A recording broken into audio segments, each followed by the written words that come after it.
본 말씀은 매우 유명한 이야기입니다.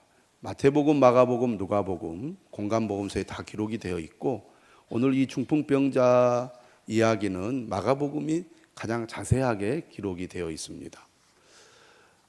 한 사람이 중풍병에 걸렸습니다. 지금 같으면 빠른 조치와 더불어 좋은 치료를 통해서 건강하게 회복될 수 있었을 테지만 2000년 전에 의학이 발달하지 못했고 또 원인이 무엇인지 잘 모른 그때에 중풍병에 걸린 사람이 얼마나 고생이 많겠습니까? 이 중풍병자는 지금 누워 있습니다.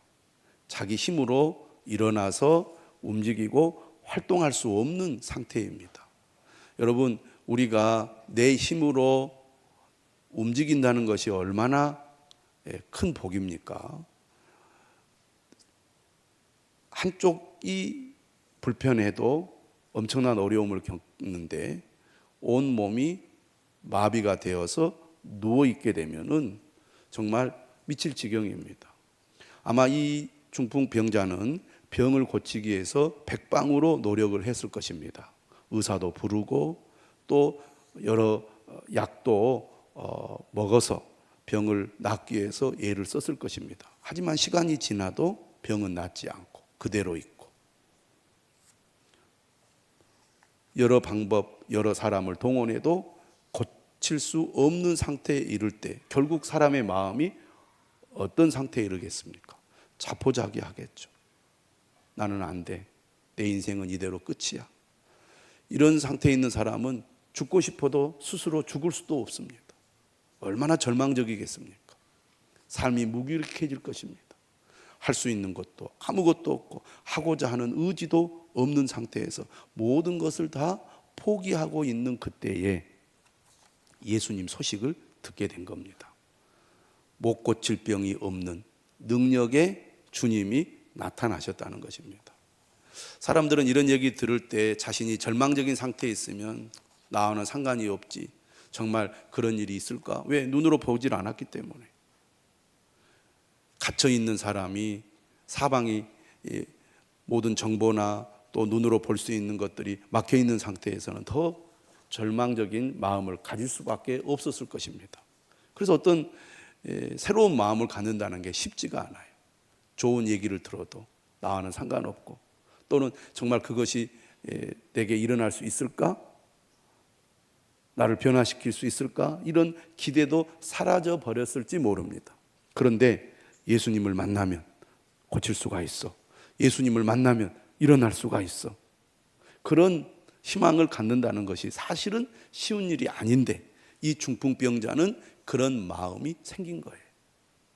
그동안 많은 사람들로부터 고칠 수 있어, 나을 수 있어, 내가 고쳐줄게, 내가 도와줄게, 그러지 않았겠어요? 그때마다 실패했으니까 절망할 수밖에 없잖아요. 아무리 예수님이라 할지라도 나를 고쳐줄 수 있을까? 나을 수 있을까? 그런 의심을 하지 않았겠습니까? 그런데 이 사람 마음에 믿음이 생긴 거예요. 예수님을 만나면 고칠 수 있다. 예수님을 만나면 일어날 수 있다. 그게 은혜지요. 그런 믿음이 생긴다는 게 사실은 은혜입니다. 우리 주변에는 삶의 문제가 많이 있음에도 불구하고 주님을 찾지 않는 사람들이 많이 있습니다. 자신의 힘으로 문제를 해결하려고만 했지 주님을 만나야 내 삶의 문제가 해결될 거라는 생각을 하지 못하고 자포자기하거나 또 자신의 힘으로만 문제를 해결하려고 하는 사람들이 많이 있습니다. 심지어 교회를 다니고 신앙생활을 하면서도 문제를 안고 주님 앞에 나오지 않고 그저 어쩔 수 없다고 생각을 하거나 또 주님이 문제를 해결해 주실 거라는 믿음이 없이 그저 내 힘으로만 버텨나가는 사람들이 많이 있는데요. 저는 오늘 중풍병자처럼 예수님을 만나야 되겠다. 예수님을 만나면 내가 문제를 해결할 수 있다. 그런 믿음을 갖게 되기를 바랍니다. 그런데 문제가 생겼습니다. 중풍병에 걸린 이 사람이 예수님을 만나면 나을 수 있겠다는 희망과 믿음을 갖게 되었는데 스스로 예수님께로 갈 수 있는 방법이 없는 거예요.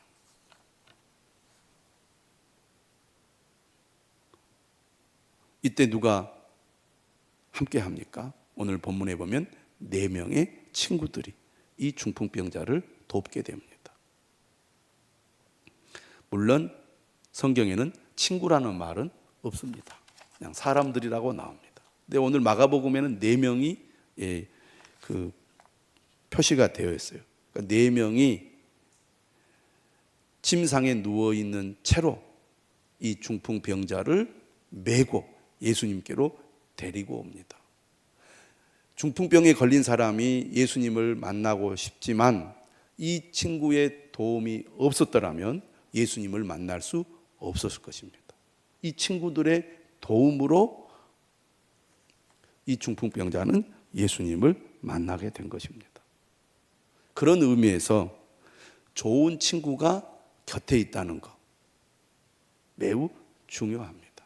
오늘 예수님께서는 이 중풍병자를 고쳐주실 때 어떤 이 표현이 성경에 기록되어 있냐면 그들의 믿음을 보시고 이렇게 되어 있어요. 본문에 보면 그들의 믿음을 보시고 5절에 그렇게 되어 있잖아요. 여기서 그들이 누구냐? 중풍병자와 그 친구들을 가리킵니다. 만약에 친구들이 이렇게 반응했을 수도 있습니다. 중풍병자가 나 예수님을 만나야 되겠다. 나를 예수님께로 좀 데려가 달라. 야, 네가 몸도 불편하고 꼼짝도 못하는데 우리가 어떻게 너를 데리고 가니? 이렇게 했거나 야, 소용없어. 너 지금까지 이런저런 노력 다 했지만 안 됐잖아. 예수님 만난다고 해서 뭐가 달라지겠어? 친구들이 예수님을 믿지 못하고 예수님의 말씀을 전혀 몰랐다면 예수님께로 데리고 가지 않았을 수도 있습니다. 그런데 그 친구들이 그래, 맞아. 예수님을 만나면 고칠 수 있을 거야. 예수님을 만나면 일어날 수 있어. 인간적으로 볼 때 그동안 중풍병에 걸려서 더 이상 치료할 수 없는 상태에 있는 사람이 어떻게 낫겠습니까? 상식적으로, 경험적으로. 그런데 그런 믿음을 가진다는 것이 놀라운 거죠. 예수님을 만나면 고칠 수 있다는 것. 이 중풍병자뿐만 아니라 친구들도 그 믿음을 가졌기 때문에 침상에 누인 채로 메고 예수님께로 데리고 올 수 있었던 것입니다. 좋은 친구를 둔다는 것이 복입니다. 예수님께로 인도하는 친구들을 두면 믿음이 생길 수 있습니다. 우리가 주변에 어떤 사람들과 교제하고 가까이 하느냐가 그래서 참 중요합니다. 믿음의 사람을 친구로 두면 좋은 믿음의 영향을 받아서 주님께로 더 가까이 나아갈 수 있게 됩니다. 그런데 어떤 사람들은 예배 드린다고, 기도한다고, 말씀을 가까이 한다고 우리 삶이 달라지느냐? 내가 노력해야지, 내가 열심히 해야지, 내가 머리를 써야지, 이렇게 믿음의 길로 인도하지 않는 친구들이 주변에 있다면 믿음을 갖기가 어렵습니다. 저는 여러분들이 주님을 가까이 하도록 돕는 좋은 믿음의 친구를 두시기를 주님의 이름으로 축원합니다. 믿음의 사람들을 가까이 해야 돼요. 또 여러분이 여러분 주변의 다른 사람들의 좋은 믿음의 친구가 될 수 있기를 바랍니다. 좋은 믿음의 친구가 되면 정말 죽어가는 사람을 살릴 수가 있어요. 아까 여러분 영상에 보셨잖아요.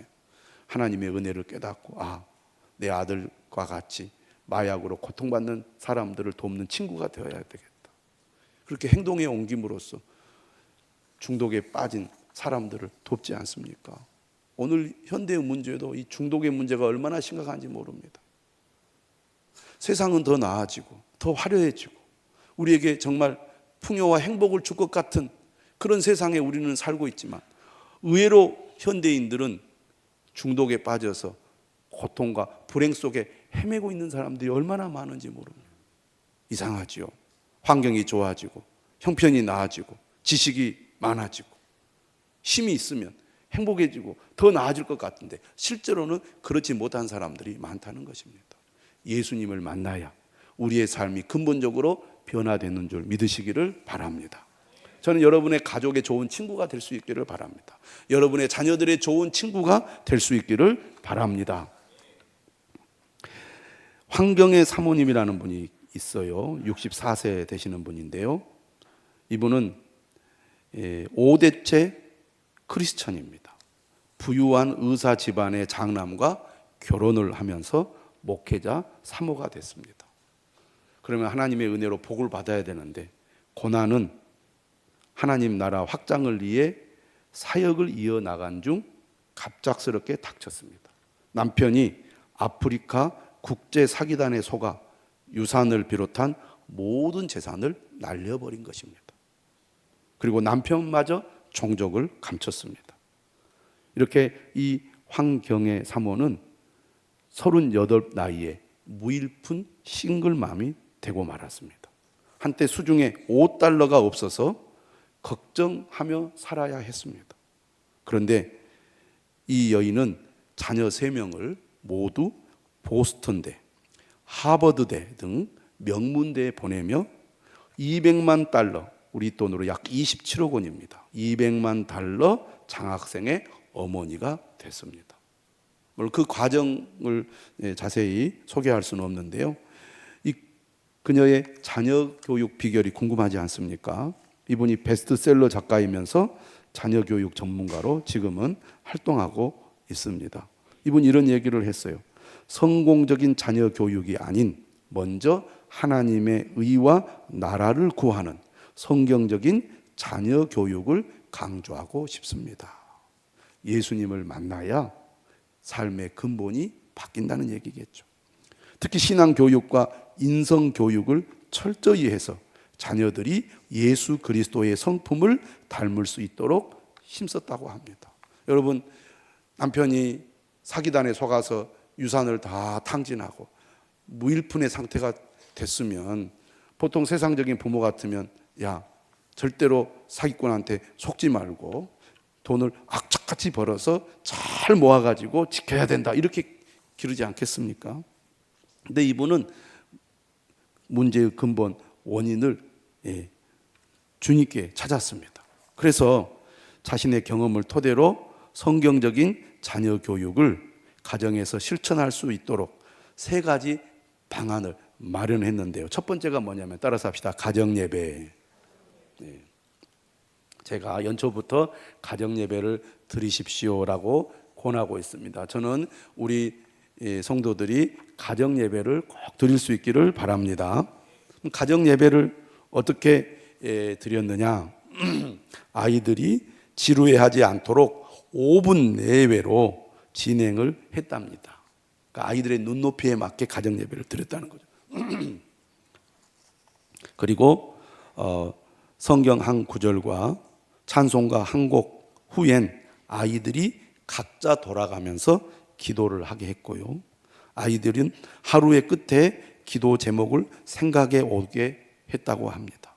그리고 가정 예배를 통해 다양한 이야기와 고민거리를 나누고 서로를 위해 기도했다고 합니다. 그러니까 일방적으로 하지 않고 자녀들이 입을 열어서 이야기하도록 분위기를 만들었다는 얘기죠. 이렇게 가정 예배를 통해서 어려운 환경 속에서도 자녀들을 믿음으로 이끌자 자녀들이 변화가 된 것이죠. 두 번째는 뭘 했느냐? 한 구절 성경 필사를 하게 했다고 합니다. 제가 이번 주에 기사를 보니까요, 캐나다에서는 이 초등학교 3학년까지 손으로 글 쓰는 교육을 하도록 방침을 내렸더라고요. 왜냐하면 요즘 아이들은 계속 그 스마트폰을 통해서 영상을 보니까 뇌가 이 건강하게 제대로 작동을 못 한다는 거예요. 요즘 그 우리가 스마트폰에 보면 숏이라는 게 있어가지고 한 30초에서 1분간 짧게 보고 넘어가는 그런 영상들이 많이 나오지 않습니까?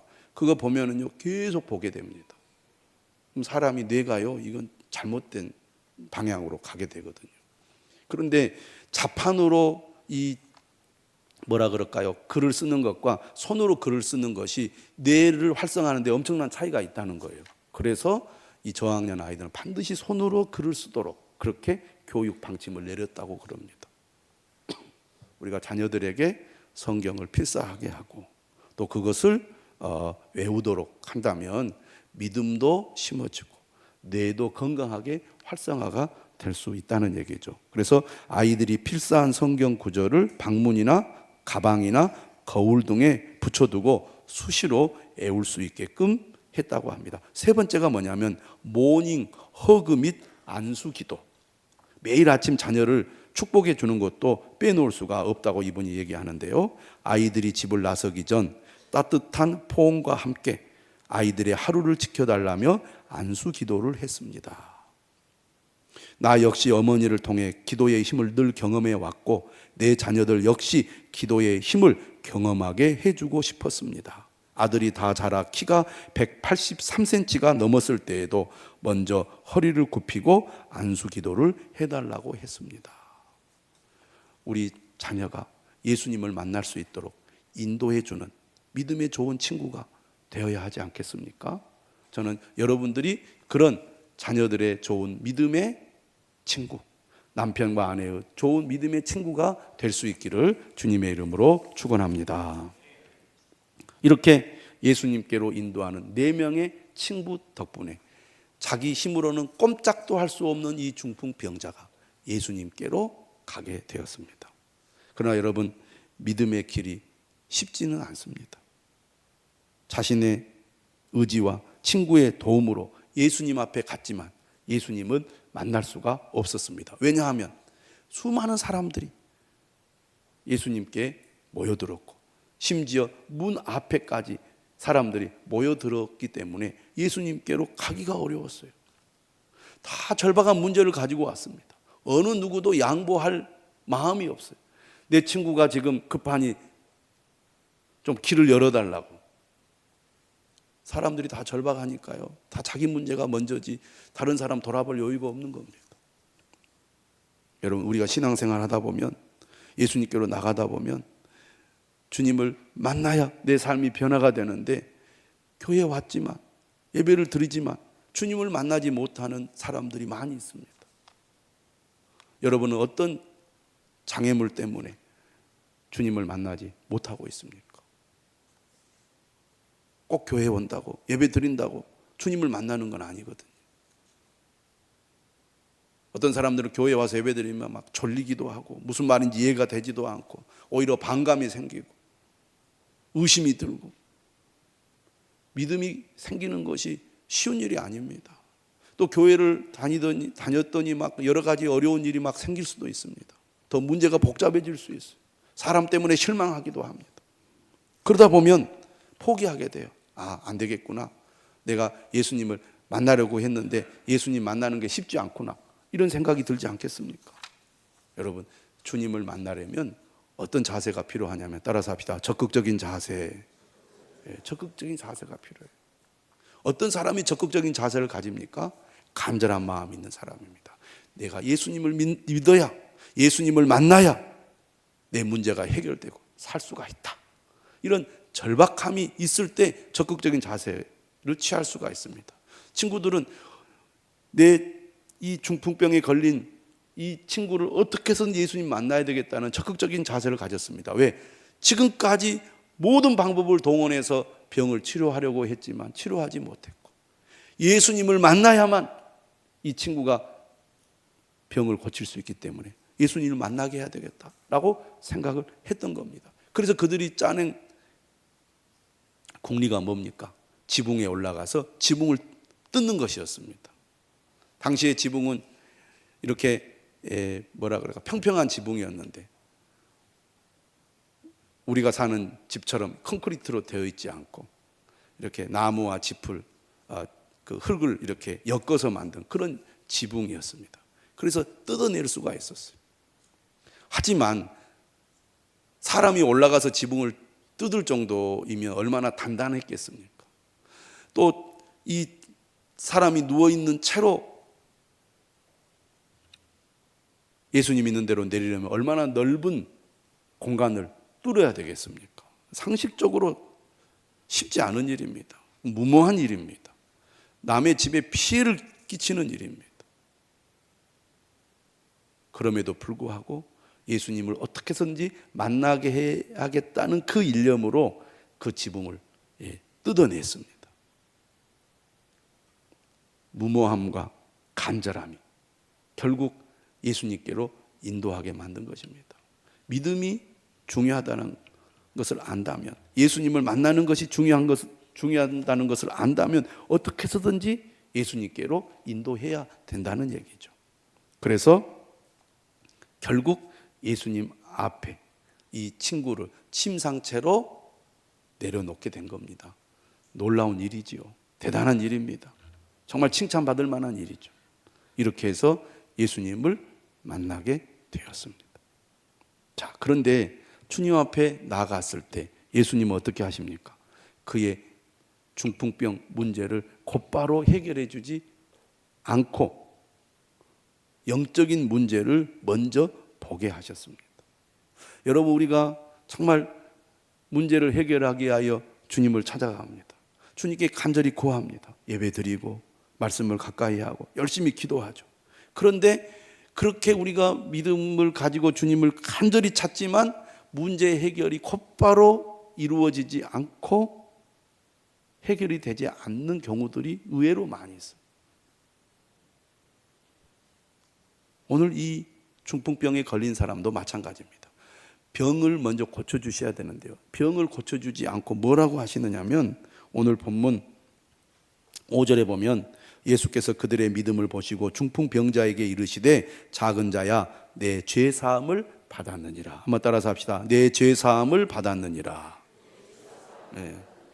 중풍병하고 죄사함하고 무슨 관계가 있습니까? 저는 지금 죄사함 받기 위해서 온 거 아닙니다. 예수님, 내 병을 고쳐주세요. 그렇게 말할 법도 하잖아요. 그런데 예수님은 병을 고쳐주지 않고 내 죄사함을 받았느니라. 오늘 예수님께서는 이 중풍병자에게 있어 가장 중요한 것, 가장 우선순위에 있는 것은 병을 고치는 것보다 죄사함을 받는 것이 더 중요하다고 보신 것입니다. 삶의 실제적인 문제보다 영적인 문제가 더 우선에 있다는 얘기입니다. 여러분, 실제로 우리가 신앙생활을 할 때 사람들이 어떤 경우에 교회를 나옵니까? 문제가 있는 사람들이 교회를 나옵니다. 삶이 평안하고 잘 되고 문제가 없는 사람들은 교회에 잘 나오지 않습니다. 그런데요, 문제가 있어서 교회를 나오는데 열심히 예배 드리고 열심히 기도했더니 문제가 해결됐어요. 그런 경험을 할 때가 있습니다. 그러면요, 사람들은 두 가지입니다. 계속 열심히 교회를 다니든지 아니면 교회를 떠나든지. 왜? 문제 해결을 위해서 교회를 왔는데 교회 와서 문제가 해결되면 더 이상 교회 다닐 이유가 없잖아요. 물론 이제 나 문제 해결을 했으니 나 더 이상 볼 것도 없어서 이제 교회 안 나올 거, 이런 경우는 드물겠죠. 서서히 교회를 떠나게 됩니다. 왜?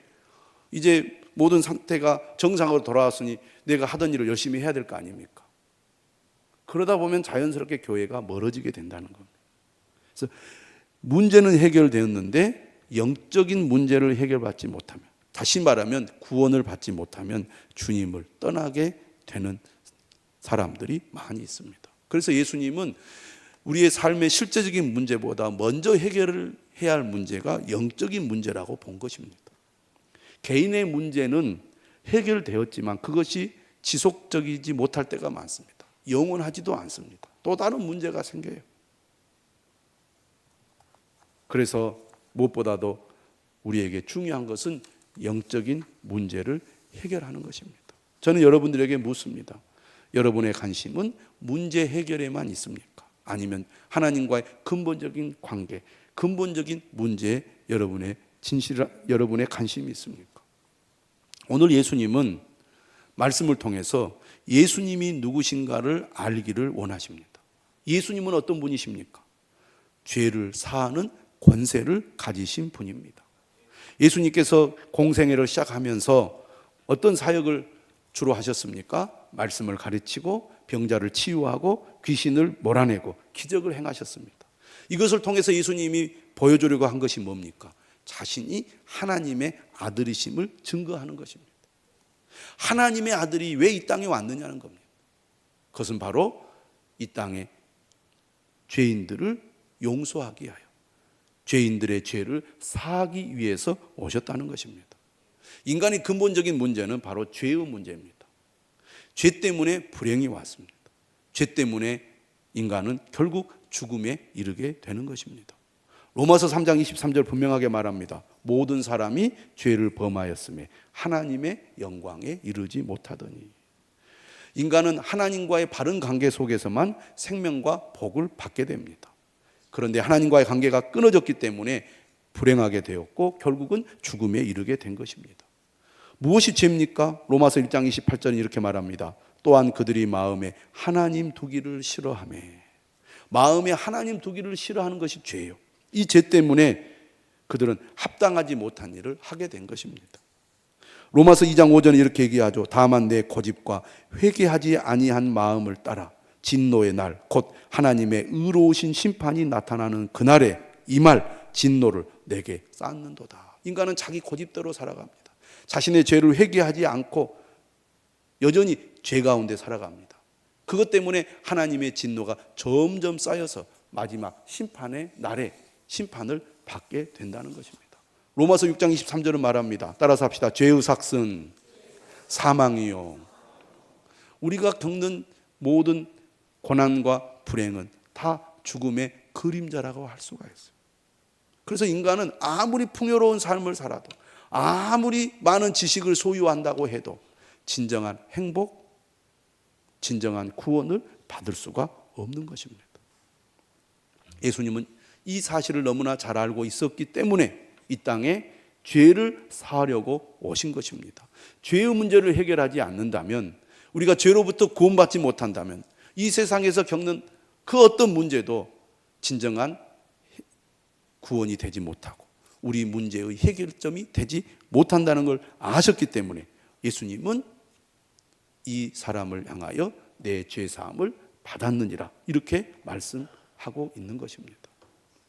세상에 있는 많은 사람들이 영적으로 어둠 가운데 있기 때문에 자신이 어떤 상태에 있는지를 모르고 살고 있습니다. 자신이 왜 불행한지, 왜 공허한지, 왜 불안한지, 왜 두려운지, 그리고 왜 중독에 빠지는지, 왜 자신의 힘으로 그것으로부터 벗어나지 못하는지 알지 못한 상태로 죽음을 향하여, 심판을 향하여 가고 있습니다. 우리는 스스로 근본적인 문제를 해결할 수 없고 자신을 구원할 수 없습니다. 오직 예수 그리스도만이 우리 죄를 사하실 수 있고, 우리의 죄가 사함 받아야 우리는 이러한 문제로부터 구원을 받을 수 있고 영원한 생명을 얻을 수가 있는 것입니다. 어떻게 우리는 이 구원을 얻을 수 있습니까? 예수님으로부터 죄 사함을 받을 수 있습니까? 예수 그리스도를 믿어야 합니다. 그래서 오늘 예수님 말씀하신 거죠. 그들의 믿음을 보시고 중풍병자에게 이르시되 작은 자야 내 죄 사함을 받았느니라. 에베소서 2장 8절은 말하죠. 너희는 그 은혜에 의하여 믿음으로 말미암아 구원을 받았으니 이것은 너희에게서 난 것이 아니요 하나님의 선물이라. 하나님의 은혜로 오직 예수 그리스도를 믿음으로 우리는 죄 사함을 받고 구원을 받아 영원한 생명을 얻게 되는 것입니다. 이 중풍병자는 자신의 문제를 해결하기 위하여 예수님을 찾았습니다. 예수님을 만난 그는 자신의 근본적인 문제가 죄임을 알았습니다. 중풍병보다 더 심각한 문제가 죄라는 사실을 알았습니다. 죄 사함을 받는 것이야말로 가장 급선무고 중요하다는 것 또한 안 것입니다. 그는 예수님을 믿음으로 죄 사함을 받았습니다. 죄 사함을 받았을 뿐만 아니라 그는 예수님을 통하여 자신의 문제 또한 해결을 받을 수 있었던 것입니다. 오늘 예수님 말씀하시죠. 내가 네게 이르노니 일어나 내 상을 가지고 집으로 가라. 여러분, 주님 앞에 나올 수 있는 것이 은혜입니다. 주님을 만나는 것이 은혜입니다. 그런데 여러분, 여전히 문제 때문에 고통을 겪을 수 있습니다. 주님은 우리가 먼저 우리의 죄를 보게 하십니다. 근본적인 죄의 문제를 해결받기를 원하십니다. 예수 그리스도를 믿고 진심으로 우리의 죄를 회개함으로 죄 용서함을 받는 구원의 사람이 되기를 원하십니다. 그 믿음을 가지고 우리가 주님 앞에 계속 나아갈 때 주님은 우리의 삶의 문제도 도와주시고 해결해 주실 줄 믿습니다. 저는 여러분들이 이 믿음을 가질 수 있기를 바랍니다. 예수님이 어떤 분인지 분명히 알고 따르는 여러분이 되기를 바랍니다. 또한 4명의 친구들처럼 믿음이 없거나 믿음이 약하거나 믿음을 모르는 사람들을 주께로 인도하는 믿음의 친구가 되기를 바랍니다. 여러분, 남편의 믿음의 친구가 되어 주십시오.